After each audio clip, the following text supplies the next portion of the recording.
Okay, we are live. Welcome everybody to the Node.js security meeting, the last one from April. Before we start, does anybody have any announcement? Apart from Node.js 22 that has been released yesterday, I don't have any other. Um, Michael sent in the Hey, chat, that's so please include your name, Michael. I was just saying, yay, Node 22. Thanks for you and Marco doing a lot of work and getting that out. Oh yeah, a lot of good stuff. Yep. I know it's always fun to get it out as well, last minute stuff. So, Okay, so. Today we have Robert and Lee here to discuss about the policy, right? We are about to remove and we can discuss about it. So as usual, we normally go to the vulnerability review and open a SAP scorecard monitor, and then we go to the regular agenda, okay? So the vulnerability review, I don't think we have anything specific open. Yeah, we have closed most of it, so it's good. yeah, no, there's nothing new. And like we were having some failures before, but like moving the time seems to have made it pass enough that I think we're getting good data. So, yeah, nothing really to say on that front. Okay. OpenSSF monitor review. Yeah, Uh, I think I passed the pull request on the node. I think nothing actionable from our side. There is downcrease on 0.6 for the V8 fork, but yeah, it's related to the API, not to our real data. So yeah, basically we can ignore the rest. okay. I'm going to merge it now. Fantastic. All right. Yeah, then we go to the regular agenda. We go to the issue 52575, which is remove experimental policy from Node.js. We have provided some context in that issue, but the TLDR is that this feature became quite difficult to maintain due to the several edge cases that can bypass the guarantees imposed by the feature. So we decide, okay, we don't have someone to maintain it actively, and we don't believe that all the edge cases will be easily handled by our team. So considering it was experimental, we did the test, and we consider it as a successful test. People attempt to use, but we discovered along the journey that we should remove it because of maintenance and possibly because we won't be able to cover all the edge cases. Uh, and yeah, that's it. So do you have anything else to include, Michael? No, I think that's a good summary that like we've been getting lots of reports. We don't have anybody to maintain it. So, we're gonna, like you said, proposal is to remove it, and that's the current path. I know that like the a couple of the people from Microsoft kind of wanted to explore if there were like alternatives or what that means in terms of like, the efforts they want to do. Yeah. So thanks for having us. One of the things we don't have access to the private bug tracker or anything like that.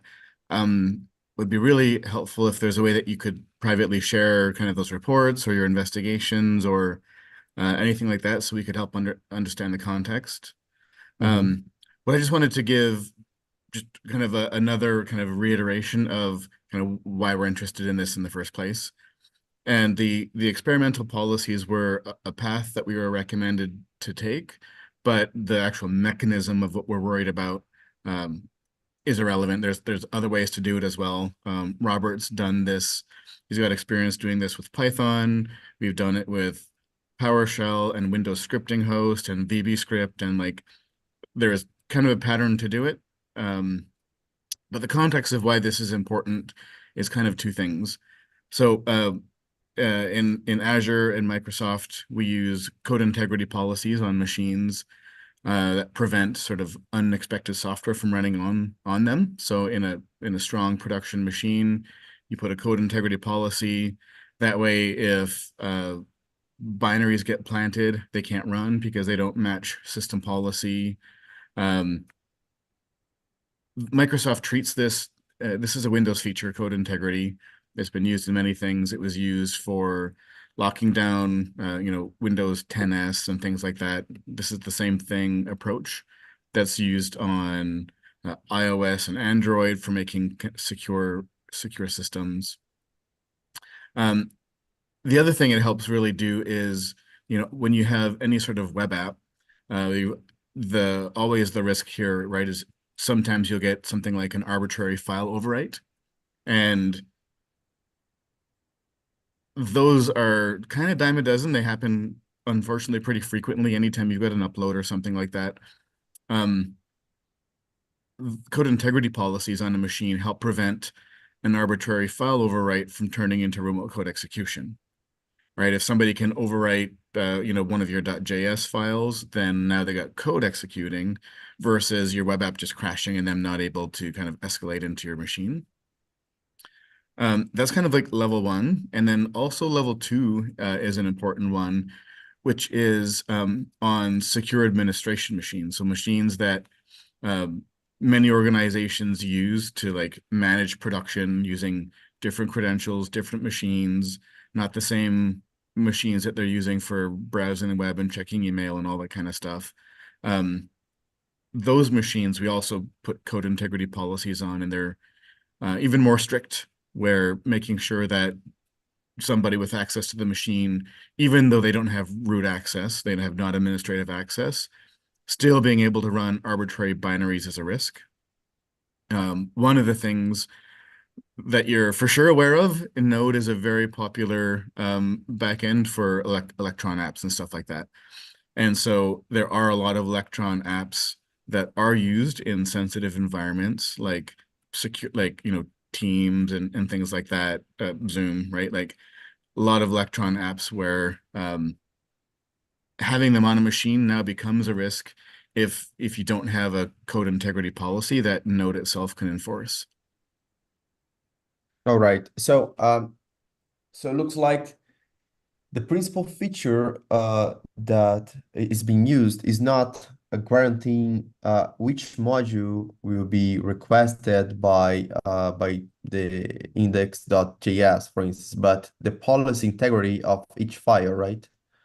Yeah, So I exactly. believe that we could expand it, and I remember Joy gave a suggestion some time ago on TSC to include a code integrity pretty much the way it's been doing for S-bombs. I need to recall that discussion, but I think that's feasible, and that should be way more easy to implement than the policy feature itself. Yeah, for sure. Yeah, and this is something that Robert brought up as well as a suggestion, is like the kind of canonical approach to doing this has usually, when loading a file from disk, just check that it meets the operating system policy. The native way that that's usually done is through like Authenticode signatures. Now, because Node doesn't support Authenticode signatures inherently, the alternative approach, which Robert has been working on, is detached signatures. And there's a file format mechanism for that. It's compatible with you can generate these things with OpenSSL and things like that. And so that's probably a more like direct way to get like this goal. We went down the path of using the policies feature just on your recommendation, but we're happy to pivot if that helps. I wonder if there's a way to add like an API which would allow this to be implemented without like the project actually having to enforce the integrity part.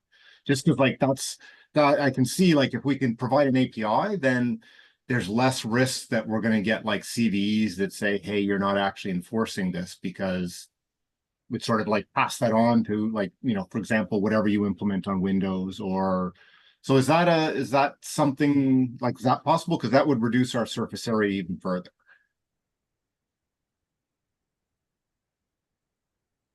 I think you're on mute. Yeah. Very good. Yep. Thanks. We did explore that, and what's really important to prevent like forks of Node. No one's going to be if like Node had a fork that was like secure Node and then non-secure Node. Realistically, no one's going to pick the secure version if it's like a non-default. The big thing, it needs to be done deep enough in the engine so that it can't be subject to like squatting attacks and stuff like that. So for example, if you said, hey, when Node launches up, it looks for a file called like integrity dot, npm module or whatever called like enable code integrity. That thing is always going to be subject to squatting attacks. Like you can replace that with attacker code and stuff, unless you have the one core bit of trust in the mainline distribution itself. This is a thing we're running into with Python, in fact, is we implemented a version of Python that does support code integrity. It's used broadly within Microsoft and Azure. Right now there's still kind of a pending investigation with Node to get that upstreamed. But what Python did was implement an API that new hosts could hook into, and that's what we've done. But it means you need to have like spython.exe, and like that's really not good for the ecosystem. Because like But yeah, go go ahead. ahead. I was gonna say, like, our main challenge, I don't think anybody has any opposition to having this code in. Mhm. It's just a matter of maintenance, right? Like, Yeah, for sure. we just can't handle the number of things, and like without a volunteer, like, so it's trying to find that balance between like, how do we get something that's going to be maintainable, Yeah, and it's as small as possible, I guess. It's kind of the yeah, thing that enables everybody else, but doesn't cause us to have more work than, because if we keep getting these reports, then it doesn't really help anyway, right? yeah. It's Well, not yeah, it's a volunteer organization, right? So, the from that perspective, absolutely. So, like, clearly, no, Robert has been working on this. We do have folks in Microsoft that work on node-related things as well. If you ignore all the policy stuff, like, that is a kind of a complicated thing. So the implementation of the detached signatures itself is a full-on Windows feature. Like it's a feature that Windows supports. It doesn't have like that detached manifest stuff that Node had to write a bunch of code for. So already just imagine hundreds and whatever thousands of lines of code gone. This ends up becoming in the places where Node reads a file with the plan to execute it. It calls a Windows API, and that API returns an answer. All of the infrastructure for the policies and all that kind of stuff is done by Windows. So all of the kind of core attack surface stuff that you might be concerned about is a full Windows feature. And, issues in that and bypasses of that would go through MSRC and all that kind of stuff. But would that mean that this feature will only work on Windows? And I don't. No, so there's a parallel effort happening in Linux, and it's taken a couple different paths, but right now it's like opening a file with like a flag like o_may exec as a capability, where Linux has the goal for this to have excuse me, have similar features, where the kernel will then have pluggable kernel modules that can make these same decisions. We're doing that for a bunch of our Linux investments as well, and we're supporting that as it's going upstream. And Okay. also just one of the things to give you some context that's really helped us at Microsoft. I know you've spent a lot of time on your threat model and being clear of what's like a HackerOne bounty eligible and stuff like that. We've found it really useful to make a distinction between a security boundary and something that is like a defense in depth security feature. And we'd be happy to kind of give some insight there, because when we started, I don't know if the term rings a bell, but a long time ago, Microsoft put out this like 10 immutable laws of security, and it like became pretty canonical, but also it was early thinking. And like number one rule was if someone's running code on your machine, it's not your machine anymore. And it like true, and it feels great to say it, but at the same time, you still want to be able to stand up some defenses if malware gets on the machine, right? And so defense in depth things will take an approach of like try to consider them for vNext or whatever, and it kind of not bounty eligible, but still something that we appreciate, and folks that are truly interested in like upping the security of the environment will kind of be understandable about that. And we've done that a bunch of times. If you have some good words on that, because that definitely is one of the things that I don't think we've quite figured out. I think we've got our threat model, which basically is like we trust the code that you run, right? Yeah. Mm-hmm. We have had a few of these experiments, like the policy model, as well as like the permission model, Yeah. where like we may never get to the point where they're like 100%, right? Like if you Mm-hmm. stand on your head and you do this, and this, Yeah. it's gonna, you can bypass. However, that doesn't mean that like from the defense in depth perspective, they don't Yeah. add value, right? And like but Mm-hmm. it's very, very hard to Yeah. sort of explain that and put that into words. So if you have like some words that would say like, for things that are defense in depth, this is what you have said, like, okay, Yeah. we're not going to treat them as CVs, we are going to treat them as CVs, or because that's where we've had some discussions, and we always come down to like, well, how do we justify saying it's not a CVE? And then as soon Yeah. as it's a CVE, everything is high. So Yeah, of course. like, Yeah. and then it Yeah. causes security releases, and like, you get into this case where like, if it wasn't for all these reports, we'd probably say we're happy for people to continue experimenting until it gets better, but we just Yeah. can't, right? And Yeah, so if you Yeah. have words and whatever, like, if you looked at our threat model and said, hey, you could add like a defense in depth section or something, Yep. be quite Yeah. interested in hearing about that. Absolutely. Happy to share. We have it documented in kind of two places. One is like the security bug bar that we use in MSRC to describe Okay. what we fix and what we do. And then we have a section that talks about the difference between security features and defense in depth. It still does result in some people getting annoyed when, they found the kind of the main approach that we use is like, hey, if you've got an initial security boundary, which is like don't let code, run in your system that's not your code, and don't let arbitrary file overwrites happen. That's a bug in the application. But also there are some security features that can limit that risk. I think people are pretty understanding, and this is where we get flack sometimes in MSRC releases, is that there had to be a pre-existing vulnerability for this to be an actual vulnerability.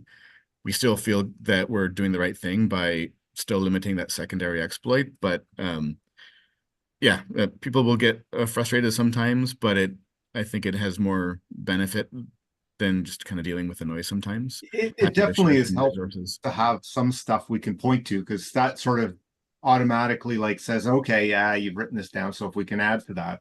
Yeah, Maybe absolutely. could you open an issue where you point like in the repo to point us to some of those? Yeah, of course. Yeah. That'd be a great way that- for us to that then is like great. read them and start a conversation. Because I believe that this is a very important factor because I remember discussing the policy feature, I don't know, six months ago, and we came to a conclusion that policy is not really a secret feature, but more a seatbelt. It won't prevent you to die directly, but it will guard against Yeah. some attacks, you know. Yeah. But it's also hard from a different perspective to consider a feature as stable, even though having these limitations like ways to bypass it. So Mhm. it's an interesting point of view that I believe we should explore a bit more and perhaps expand our policy or Node.js threat Yeah. model to include that Yeah. somehow. Yeah. Yeah, that's great. And if you can uh share however you think is right with Robert and I the kind of reports that you'd be getting from HackerOne around the feature, then it would help us just kind of understand what what you've been Yep. struggling with, and we can help work on some I right think there. if you go and look to the recent actually the past 6 secret release of Node.js, it does include some fixes for the policy, and basically they are pretty similar. And also, if you go to the Node.js hacker one, we'll see that we have closed some reports as informative. And when we do that, if I remember correctly, the report is disclosed, and there are also some information about policy there. Okay, I had looked there. I hadn't found anything, but I'll look again. Okay. In any case, you can ping me on Slack. I can Yeah. I mean request disclosure in case of needed. Yeah. I think also, Raphael, if we find that like the information isn't public, we can just ask the TSC if we can add Lee and Robert to those Yep. specific reports in HackerOne. Like, I don't think anybody's gonna say no to that. So that's like another Mhm. option. Yeah, that makes sense. All right. So it sounds to me like if I understand correctly, the path might be like, we continue down the path of removing this. However, like Robert and Lee, you'd be looking to like PR in something smaller in scope that does just the file integrity. Is that right? Or is it like that we want to try and keep the file integrity part? Or like what's the path forward? Just as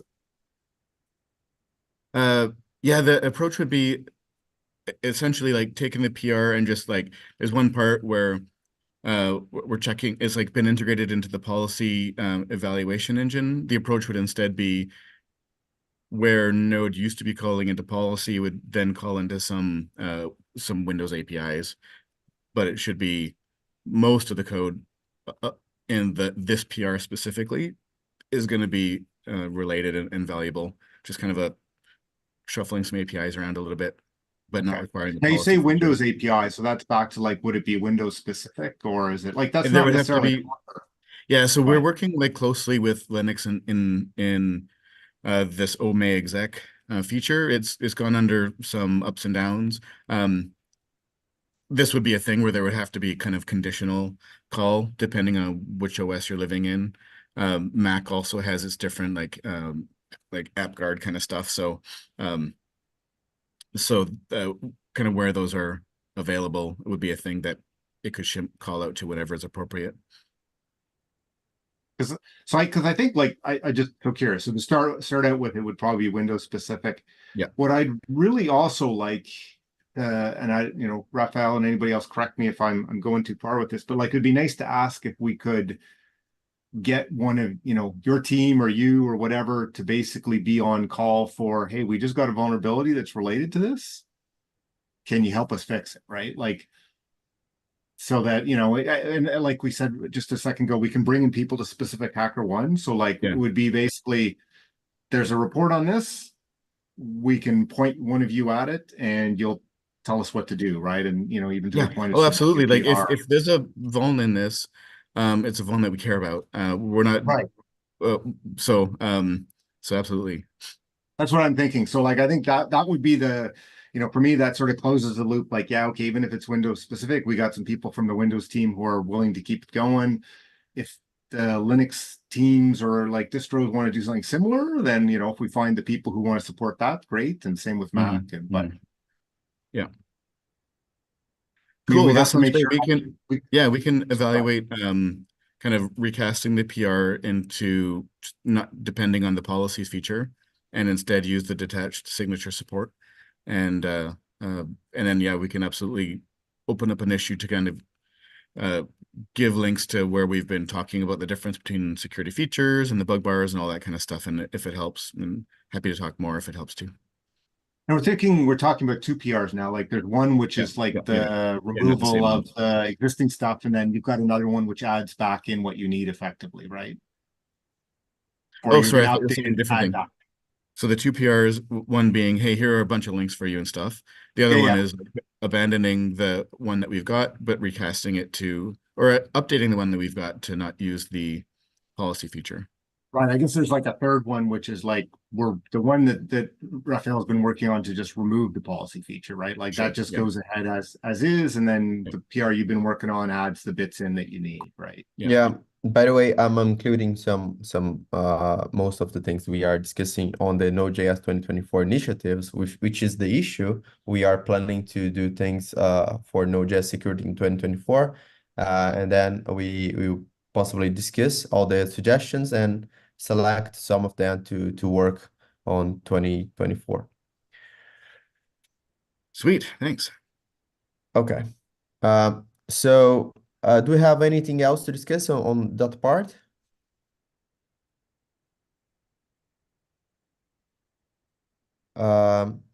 Okay. So I'll move forward to the issue 52459, which is changing the inactive limit to 9 months. However, I'm not sure if we should discuss about that since we will have a vote anyway, right, Michael? I think like what we really want, and I thought Marco had opened an issue that covered it. Yep. Okay. So, oops, did you? Yeah, I think we can remove this one from the agenda of the working group because I think I was the one adding this tag before we create the mention on the initiatives, and then Marco also create an issue specifically for researching on this. Yeah, So which one is that one? Like we should put that one on the agenda it instead. should be in the agenda, I think it's think. in the security initiatives 2024. Yep. Okay. Because yeah, I think like that one is a very specific point thing. And like, yeah, there's gonna be a vote, but I think what we want, what the ask was originally in that context was like we should look at the overall stance of like what are the different roles we have, Yeah. what are the risks, Yep. and then like I think so, and I think that's a good initiative for us to take on and to say like we do a lot of good stuff, right? If we can look at that, write it down, then we can figure out, well, what's the most important thing, and then like that's maybe something we work on versus Yeah, individual I little believe that things. it was included in the meeting Yeah, before the vote was created, like is to yeah, get Yep. some idea or some insights to provide to TSE. But if anyway, we have a vote, so we need to discuss it in the future or as an initiative. No need to hurry about that. Yeah. Right. There is one. The next one from the security working group is the collaborators inactivity policy review. Basically, is the thing we are discussing, right? yeah. I would almost rename that like, it's broader than like it's kind of like the security review or Mm-hmm. I don't know. It's because not just say collaborators. We may have other. We have what about TSC members, right? What Okay. about So, triagers and Yeah. so it's fair to mention it in the initiatives so we can yeah. select if needed. Okay.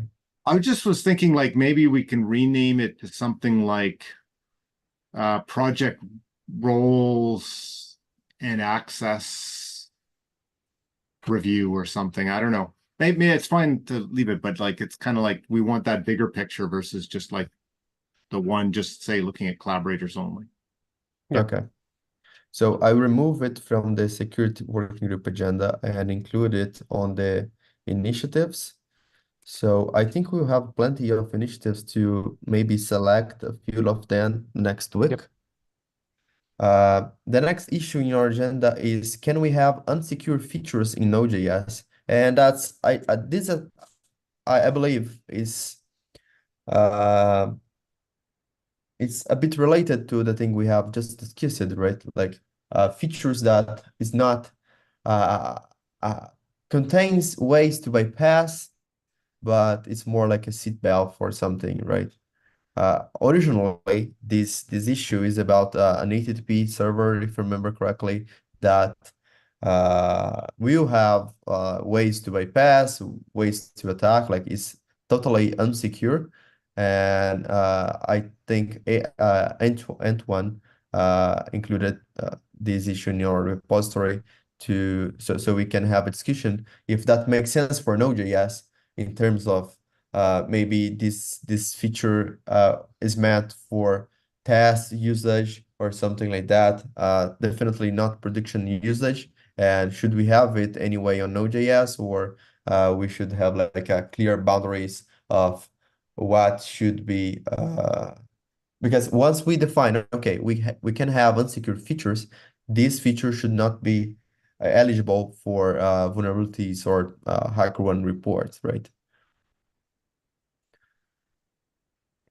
Yeah, we are doing like right now the audit for Express, and one of the things that we are starting now is like we map out all the APIs that we offer with the library. So basically, we are like trying to define which one is expected to be secure or not, in terms of you can use untrusted input or whatever. So I think this is a similar scenario. So we can just map out things like we have this static server, for example, that we don't expect you to use in production. If you use it in production or you find a way to explode it, that is out of the scope from the security and so on, because just to clarify for the end user and researcher, like Mhm. we have this in the API or we have these kind of things. We don't expect you to use it that way. If you use it that way, it's not up to us for bounties and so on. So just by clarifying that as an extension maybe of the threat model, that can be a good option.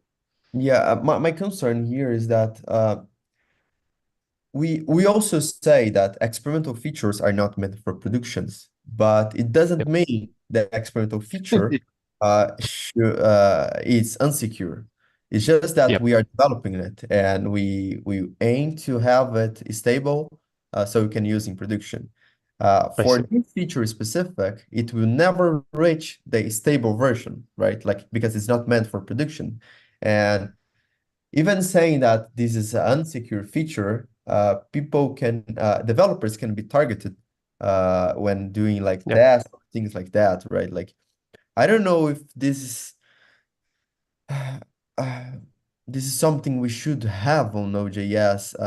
I mean, it seems to be like NPM package or something like that, right? Yeah, I mean, if we can extract it from the core, that is a good idea because we outsort it outside, right? But if we don't have that option, maybe just covering with documentation can be a good step in the right direction. I kind of think like when we're talking about defense in depth, it's kind of like that I could see saying like this is defense in depth so that like there's a feature we know it's never going to be perfect. Adding something which we just know is gonna like it's kind of like it's unsecure, but like are we gonna ever be able to document ourselves out of that? I mean, like I wonder if like people don't like command line options, but like it comes back to one way we communicate like experimental things, you need an experimental option. So like if you had to put on the command line unsafe APIs, maybe we have a stronger case to saying like these things can be there because like okay, you've actually had to opt in and you've said unsafe APIs. So Yeah. yeah, but without so I don't know if there's like some combination of those things. I'd still be a little worried if it's just a documentation thing.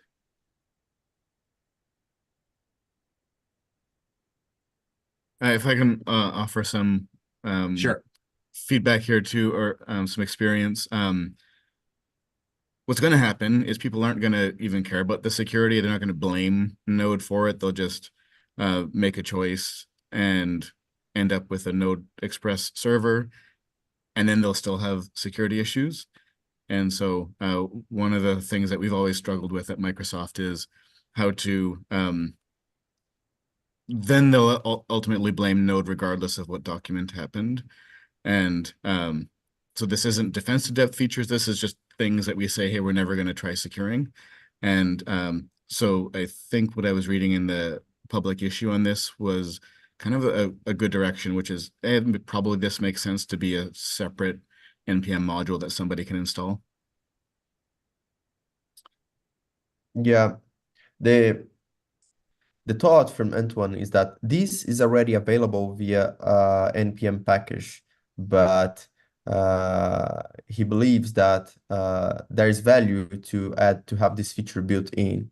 Uh, I don't know if this is a strong opinion, but by just having it as built-in to not install the package, I don't think should be a good point in terms of including a security feature in Node.js.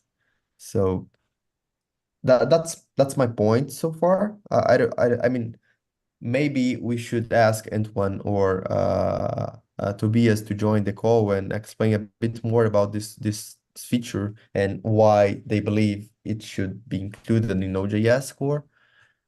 Uh, but at this point, I'm not convinced we should have it. Lee, I'm interested in if any experience you've had with like documenting is one thing. You said that probably won't work out. Have you had any experience with like other ways, like actually having to turn it on manually? Does that help or not help?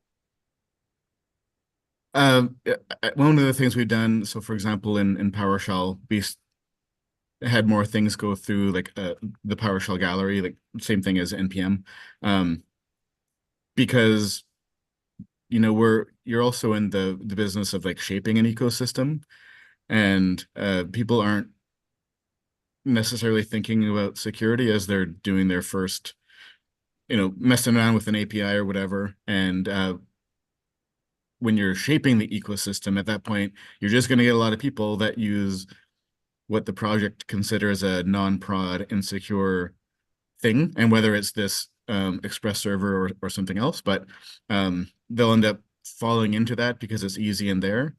And then, well, but then we just ended up shaping an ecosystem towards lightweight API servers that can't handle 2 requests per second or something like that.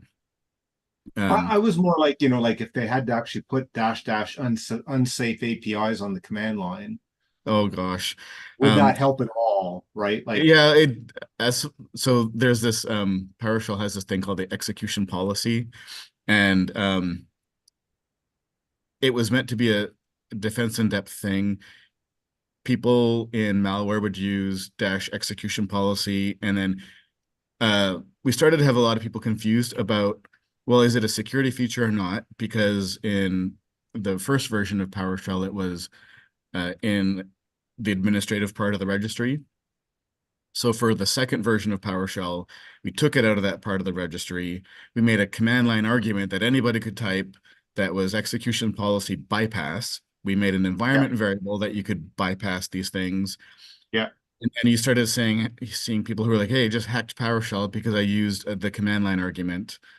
And so we haven't found, unless it's like, hey, what part of bypass do you not understand? Dash dash. Like, Right. yeah, we have not found that to be a successful Okay. transmission of guilt. Because I could see that would be like an easy thing to say in our threat models. Like if you turn on unsafe APIs, nothing that's enabled is considered a vulnerability. It's true. But At the same that doesn't point, like, actually help. and at the same point, you're still shaping the community, right? And so Yeah. you don't want to be litigating guilt. You want to make sure that people using Node are safe, and people using Windows and PowerShell and stuff are safe. And that's where kind of maybe Yeah. we So made the the wrong argument call, I think, which makes a lot of sense, is you're saying don't make it easy to use something unsafe. so like Windows has features on demand, Yeah. for example, where they're not meant for production or whatever, and that is enough of a hump that people know that they're doing things outside of mainline. Installing, subsystem for Linux, for example, like it's enough of a different thing that people do treat it differently, and that's been successful for us. And it doesn't end up being as much of an adoption curve as Blocker as people might think it is. Okay, thanks. It's good to understand some experience on that. So I'm going to answer Antoine in that issue that we have discussed about this topic during today's secret meeting, and it seems a general consensus in the meeting that adding an explicitly insecure feature to Node.js is not a good choice, and the point of having it built in instead of an npm package or having to install it through a package manager doesn't seem to be a stronger point to have it on core. So I also asked him to join our meetings to show his point of view. in terms we are missing something, but I think that's it. What do you think? I think like I'd agree. Like I think after the discussion, my sort of current thought process is like we shouldn't be making it too easy to use something which is not going to be secure. It's better actually if it's a little bit more work to have to install it through npm. Mm-hmm. And it also removes the problem that we would have in terms of like how do we draw the line and how do we explain it? Like, no, even if that didn't exist, we just like it's better not to make it that easy as he's, the plus was meant was the proposed plus was like, hey, everybody can use this, it's easier. And it's like, that's actually a negative from the discussion, right? Like, Uh-huh. Okay, so I'm answering him in the issue right now and dropping the label. Okay. Next issue in our agenda is discuss adding the dash dash security revert to node options. I think part of the discussion is in your pull request, right, Michael? yeah, I can summarize that discussion. Like this all came out of one of our security releases. In our security releases, we will make breaking changes. But we always try to give a way to revert that breaking change through security revert because like, we don't want to prevent people from getting other security fixes because they can't accept that breaking change. So at least temporarily they want to be able to revert. Unfortunately, and we've done that through node options, through a command line. A while back, like when we first introduced node options, which lets you put command lines into the environment, there was a discussion. The decision was like we shouldn't put security vert into there because, like, some of the arguments would be, well, like if you put it in the environment, then you can forget it, and now you've got this CVE, that the security improvement disabled forever. You maybe can start new processes with it in the environment. Anyway, there's a bunch of things you could read in there, but we've been trying to figure out like, but with the recent one, there's a bunch of several people who are like, hey, I can't actually put command line options in AWS. And I think even in Google was like, there was at least 2 cloud environments where it's like, we can't use the security revert, we're broken. They've actually had to hack their code to put something else on top of our RSA functionality to get it to work around it. So we've been working to try and say like, well, what do we do? One option, I talked to one of the collaborators who had the original concerns about putting security revert node options. We came up with this, hey, let's actually make it be a programmatic. So like a .cve revert, which is what was in my PR to say like, if you add some code to your program, you can revert it. That works around like having to do in the environment. A number of people were concerned that that's actually worse than having it in the environment because now like your npm can do the security revert. And so like I think we've got like sort of, we were tracking down, like some people were like, well, I'd probably be comfortable with it being a new environment variable and you can say whether it's sticky or not. Because one of the things with node options is it gets passed on by default to the child processes. So let's create a new command line option. It includes the ability to say whether it's sticky or not. And that one you can use in node options. So some people were like, hey, that's probably acceptable. Some other people were probably like, well, no, the CVE revert is preferable. And we're working through like, what can we do to actually find something to help people out in the situation? The last suggestion I made was like, well, maybe we require both. You need to put a new environment variable that says, let's enable CVE revert. And then if you put it in the code, you can CVE revert it. The comment on that is, well, like, hey, if you've enabled it, then somebody could CVE revert other things. So the last comment suggestion I made is like, well, maybe we require it in both. You have to CVE revert it into code, specific CVEs, and you have to add the command line that enables reverting specific CVEs. And does that make everybody happy in terms of like, you've got to, do both of those things or it's not going to be reversed? I think in terms of vendors, like the principal problem is that Lambda vendors, they don't allow people or allow users to pass flags, right? Command line flags.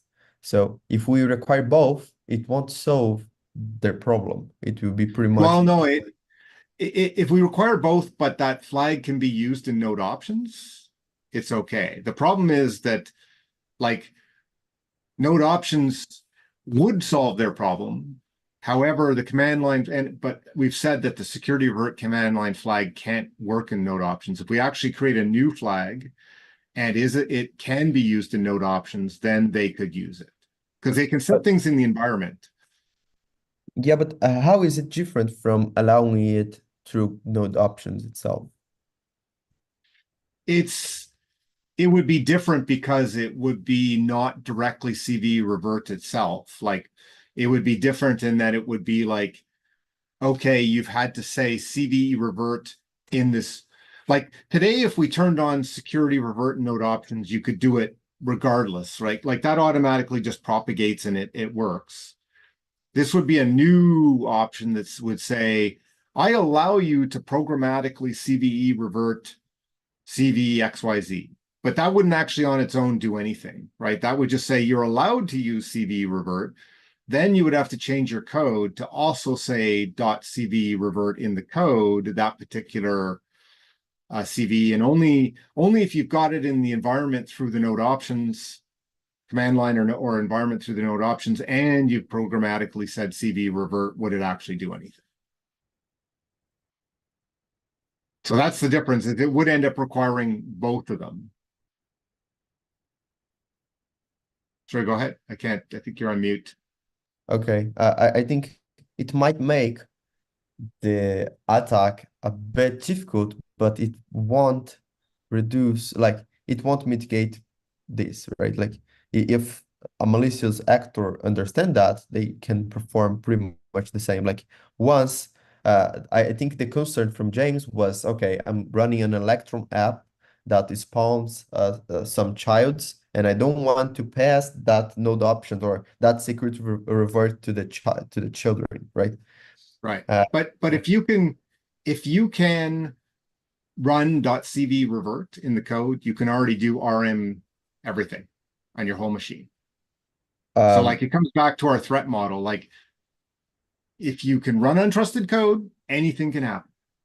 So like how much are we actually protecting the person? Like it's that balance between, yeah, there's a case where somebody might be able to revert a CVE and you don't know it, but like they can already RM star dot star. But if they have access to the environment variables, it's pretty much the same, right? Because they can evolve things. Sorry, say that again? If they have access to environment variables to pass like dash security revert, which is our concern, and we pass it through node options, they can do whatever they want as well. Like a dash air require on a specific module or fetch things. So I Right. don't. I guess they would, some of those, like I don't know if dash require is allowable in node options or not. I think it is. Yeah. So like that's why, like, from my perspective, I can feel the pain of the people. Like we've created a breaking change Uh-huh. and like they can't actually unbreak it. So I feel that pain and it's a trade-off. I would probably say like the risk of letting them revert it just through the regular node options, like that's maybe not a bad trade-off, right? Like, yes, you Yeah. could, but like you could already do way more stuff. But trying to find a compromise that everybody agrees with. And like there's some people who are like, no, that's But putting it in node options is a one-line change. I could have done that with so much less work. But uh-huh. like it's trying to find the compromise. And if the compromise is, yeah, we got to create this new option, command line option, and you have to do the CV revert. That sounds like at least the people who are in this situation would have an option, right? Like it's But it's not like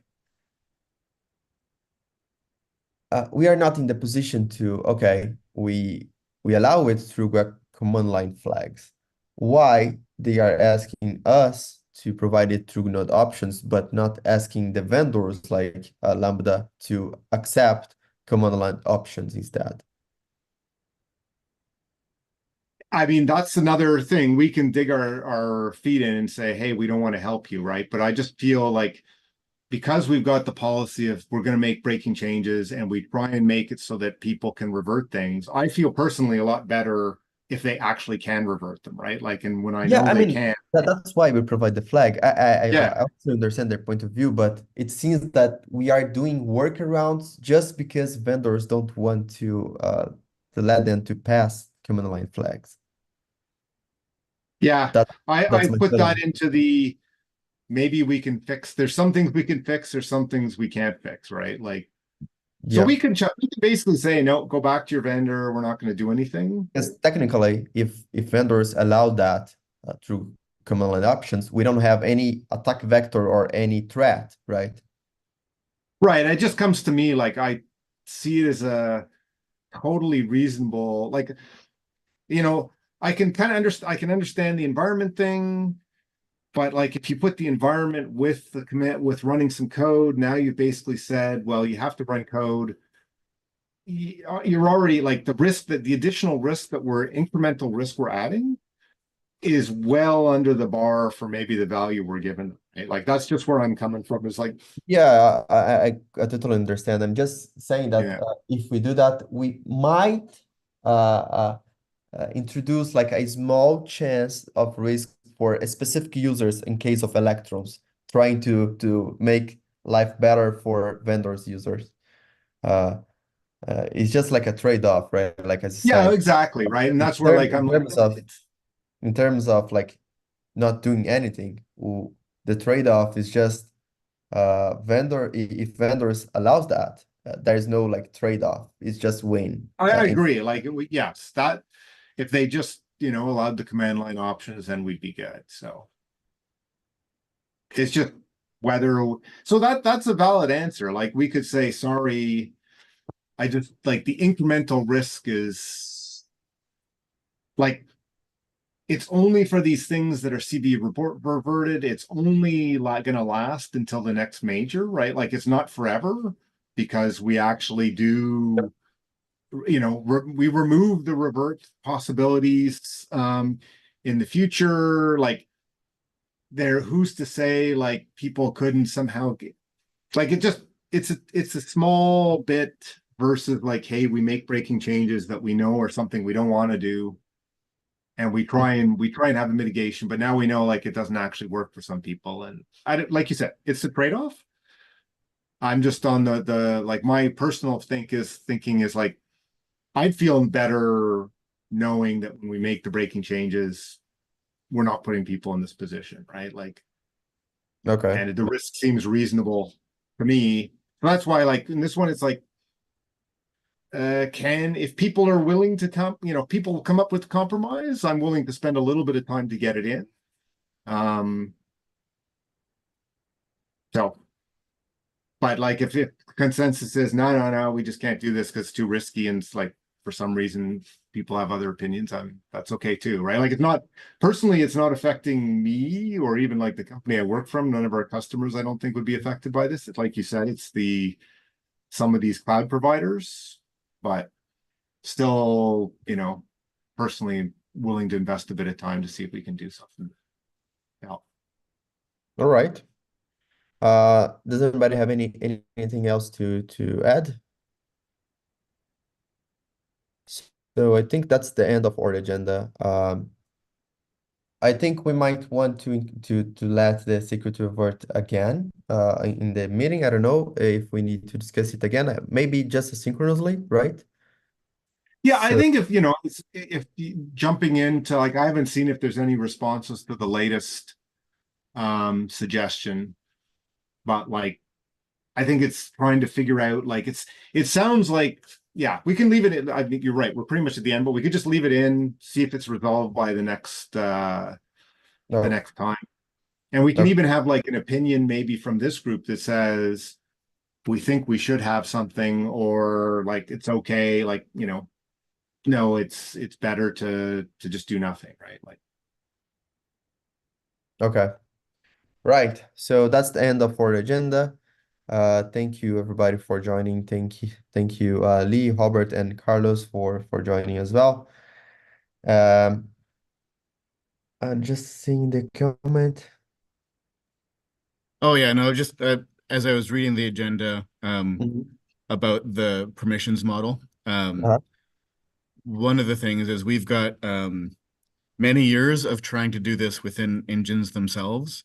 And so, for example, ASP.NET had a code integrity model that was implemented in ASP.NET itself. And we tried to defend that boundary for many years and failed. And the approach we've taken since then has been to leverage OS features. So, for example, on Windows, there's app containers that implement the permissions model for apps and everything else. It's the same model that Mhm. Edge and Chrome use to isolate the rendering processes from the system. You also have like seccomp profiles and stuff like that that you can apply to processes on Linux. Anyways, that's just my thought. You might investigate potentially seeing how you could leverage those in Oh, addition that's to very or good. instead of in the engine itself. Okay, That yeah. that has been Sorry. that has been part of the discussion. Like I think what some of those things you mentioned are exactly what are used by like containers and Docker. Yes. So they provide like the full thing, and you could just say, well, run your app in the container, and then you get that boundary, right? I guess what might be interesting to Raphael is to look, can you use some subset of those Yeah, and get something a currently, little bit yeah. lighter weight? Currently, the permission model operates on paths, and that's a problem. I mean, that's easy to maintain, but that's also a problem because there are different ways to that it become a problem Yeah, due to race canonicalization, all that kind of conditions. stuff. Yeah, race conditions and things like that. Is non-limitations and file descriptors as well. Yeah. So yeah, but amazing. I'll take a look on that and hope you join in the next one to discuss it a bit. Ulysses? Yeah, one small thing before we close from my side, because it was requested time ago for the CII best practices, which is the Mhm. issue 953. I put some notes on the agenda, but basically the idea was if we can remove it from the agenda, first thing, then there is a pull request open for a long time regarding the goal level. Some discourses are pending, seems like it's going to be for a long time. So my suggestion there will be to say no currently on that, because seems like it's going to take us for a time for the action. Regarding the transfer of the ownership, good news. I pinged them on Slack. Seems like David replied to us. We need to decide who is going to own that application, but it's possible to add additional editors. So I have already an account. If you don't mind, I can volunteer for be the admin for a while, and then we can just add you. So that's okay, and we can just certainly see what's going on and which level we are right now. What That's great. does like is it in terms of the admin, is this a like what kind of ID is it? It's going to be the admin for the website that control the But I level mean, is that it will like an compliance. email and password or is it a GitHub Yeah, account? I think it's a GitHub account. So we need Okay. to, yeah, I'm not sure if it's possible to create just one email. Because I'm wondering if we did something like, because like, in the build working group, we've got some Yeah, IDs. It would be good if like the total owner was one of those and then we added multiple. So like if you can add yourself as an owner, I think that's good. But then it's like, okay, yeah, could we actually have like an owner that says, hey, we can't get ahead of Ulysses anymore. Anybody in the yeah, build working can kind of log in and give access to somebody else would be yeah. The same way think as we about how have we for do Zoom, that. something like that, right? Yeah. So yeah, I don't know, maybe we can use the TSC email alias or something like that. So that way, Yeah, exactly. Like if we use the TSC okay, email alias, or even, yeah, like we could create a new alias. So like we could create a new alias, which would be like security working group, and okay, that alias we could put people in, or maybe it should be like admin or something, security working group admin. yep, Then actually we have like in our one password, we could create a one password vault, which we could then yep. share with people from this team. That sounds So good. yeah, Yeah, maybe also think a if little bit about like, and maybe we can chat offline about how to do that. Yeah, But we can great chat news that offline you about had it. access. Yeah. But I think it's a good step in the right direction. Also, we can maybe use that later on for more things in the future. So seems like a Yeah. good direction for us. So yeah, that's okay. I will work on the PR and so on if we decide if we agree on the Yeah. final alias name, whatever. So that's a good plan. Yeah, we can discuss it on the PR that is linked there. So Okay. Sounds good. perfect. Thank you. Okay. Thank you, everybody. See you in 2 weeks.